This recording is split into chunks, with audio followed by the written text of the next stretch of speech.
a heightened and more sustained level of action in our community.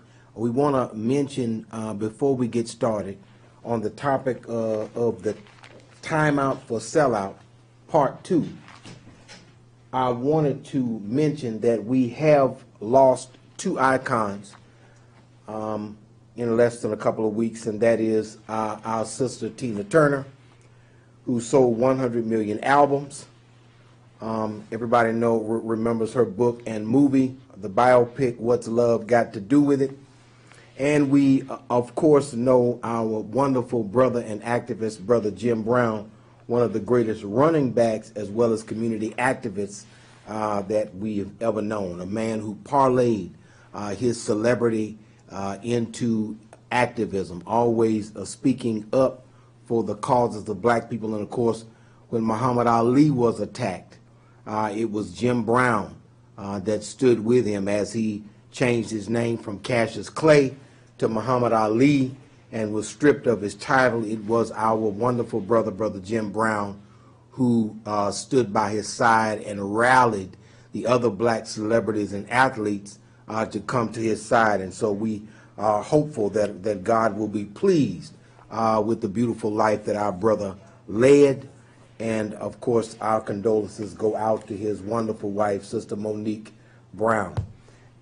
And we want to deal with a couple of things. Unfortunately, we've said this numerous times, that marriage has a financial component to it. And that when you marry somebody, it is also almost like a business. And our sister married outside of the black community, and now I guess a Caucasian man, along with his family presumably, stands to inherit hundreds of millions of dollars. And this person will likely inherit more of her money, more of her fortune than her own children. And so, when we consider the institution of marriage, we have to consider what happens when this wealth is passed down and where it goes. I think we have to make decisions. A lot of people want us to make decisions about our lives, what makes you happy, and all this other stuff, but it's deeper than that.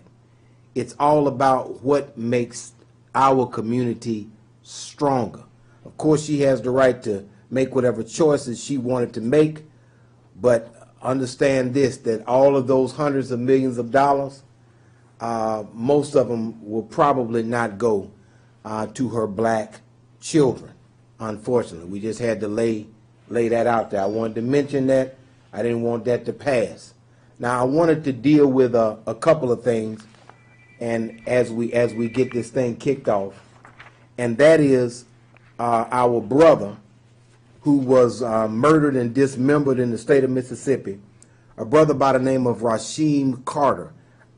Now, I wanted to make a comparison because both of these people, one in 1955 and one in 2022, you can look at the span of years, but both of these very intelligent, clean-cut young men were murdered and nobody brought to justice in the state of Mississippi, moreover in the United States of America. So as we talk about progress, we have to be realistic about the lack of progress that has been made since that time, and law enforcement has not been cooperative with the family. And so there's been a lot of community support, and there have been 3 separate places that the remains of this young man have been found. 3 separate places. So they butchered him, cut him into pieces, and transported his remains to 3 different places. And he told his mother that he was being pursued by white men in a truck. And he said that he was in fear of his life. Now, these kind of things happen in our community too often, right? We are brutalized by white supremacists, brutalized by by racists and rapists, because of course black women are still being abducted in sex trafficking all over the United States. Some 64,000 black women a year are abducted and come up missing, all right? Many of them not ever found or heard from again. We're talking about thousands. So as black men who are to be the protectors of the woman, we should want to unify on that basis alone. You know, across party, across class, educational lines, whatever line that the enemy points out as a relevant line, we ought to come together across those lines just in the protection of our woman. Because if we won't protect the black woman, that is the woman that God Almighty gave us charge over, then what can be said about us that is good, all right? And then, of course, we have to be in that home and making an impact on the lives of our children. So these are two young men, both murdered and cut up and dismembered in the same state, but of course, many decades apart, right? Many decades apart. And it's the same thing is continuing to happen.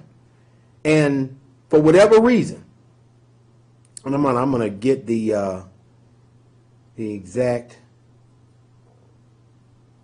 67 years apart, these two men were murdered in a similar fashion, right? 67 years apart. So you really wouldn't be able to tell Rasheem Carter that there was progress. You wouldn't be able to tell his family there was progress because we really can't tell. You can't tell by the results. And progress, if you work any job, progress is determined by results, right? It's determined by the sales numbers. It's determined by the profit margin. Everybody is looking for results, not symbolism, but results.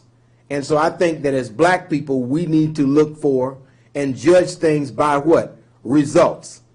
And if you look at the results that the United States government and the state government gives us, it has not been good results. Okay, we can't say we've had good results.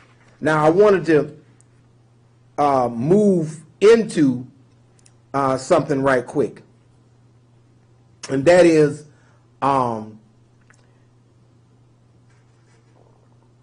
things are beginning to emerge,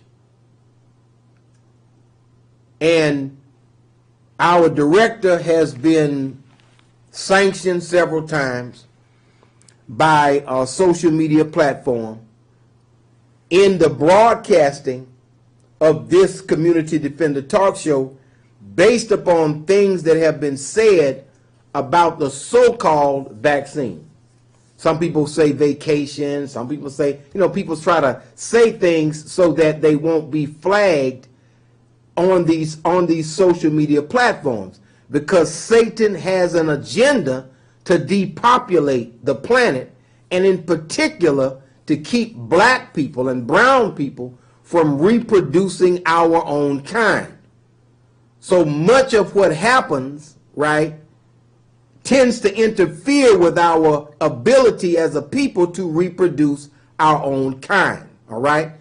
Now, the policy of state government and the policy of federal government is less black people. Let's get that squared away. Less people in general, but in particular, less of you and I. If you know anything about the white population and you interact with them, one of the things you will hear them say is they keep having all those babies because they view the very existence of a growing population of black people as a threat to them and their political power, which is why you're having these things occur, all right?